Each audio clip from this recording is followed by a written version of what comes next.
দেখা যাক কি হয়।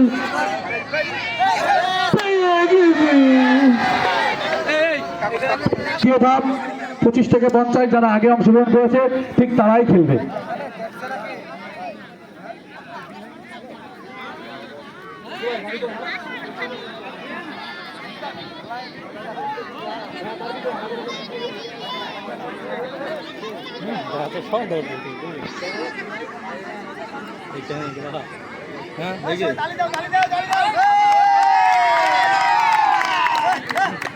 অনেকক্ষণ ধরে পর্যবেক্ষণ করছে এখন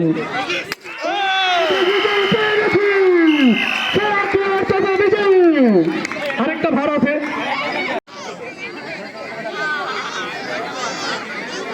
দেখা যাক ইমারুল এগিয়ে আসছে গুটি গুটি পায়ে। এবার হয়তো ভার ভেঙেই যাবে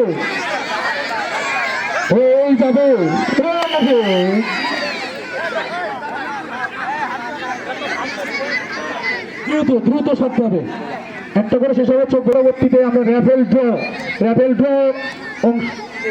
এদেরকে একটা করে দিয়ে দেবে। ঠিক আছে বলুন 10 থেকে 18। হ্যাঁ যারা তলাগাছি উঠতে যাও না। দেখা যাক যা হলো আমরা দিতে পেরেছি আমাদের সেই কাঙ্ক্ষিত দ্বিতীয়